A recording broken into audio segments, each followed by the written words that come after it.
All right, thanks for joining us for another look behind the scenes of what's inside the studio. We just got finished recording our SM7B video, and it made us think that maybe we should do like a update on how all the audio inside of our studio runs. Now, we did decide to do things a little bit complicated, and that's because we want to be able to use our studio in a lot of different ways. So we are currently standing in the main recording area. In the main recording area, there's the microphones that are connected via XLR.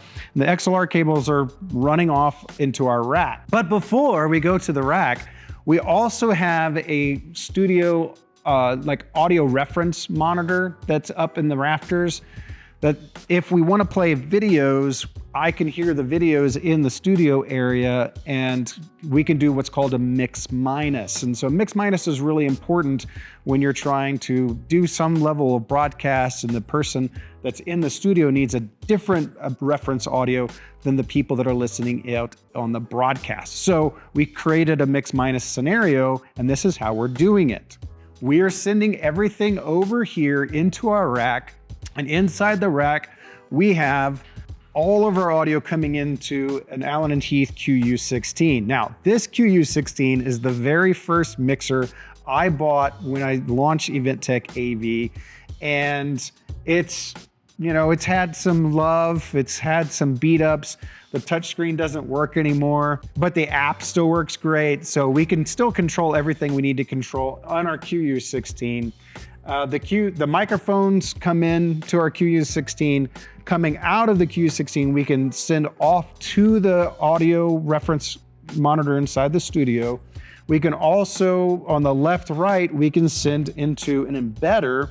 And on the embedder, that takes the video, the program video, marries it together, and it goes into a capture card inside of our computer. And that's how we can really pull off a mix minus, meaning we have the mix that goes to the reference studio minus my microphone, and then we have a different mix that goes off to broadcast with my microphone. So that's how you get the two different microphones. But all of that is also sending over here to our Focusrite that is on top of our producer's desk. So you can see as I'm talking, the lights are flashing because it's coming in for the QU16.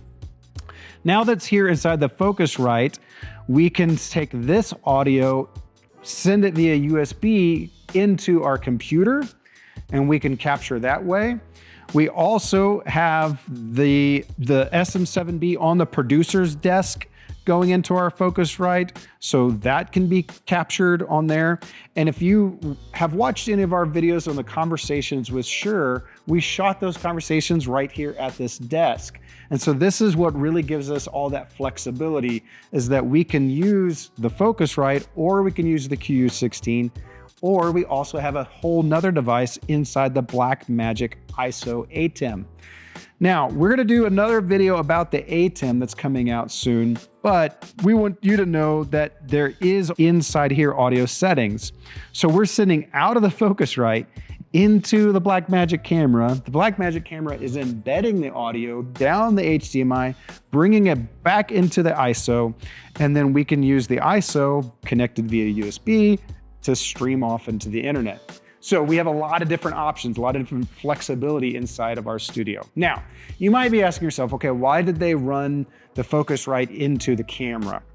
When we were running the Focusrite straight into our ISO, into one of the headphone jacks, we were hearing like a beeping noise. It was way down in the noise floor area, but it was still noticeable. So if somebody was talking, you could easily EQ it out, but if somebody wasn't talking, we had to kind of mute the channel to clean up the audio.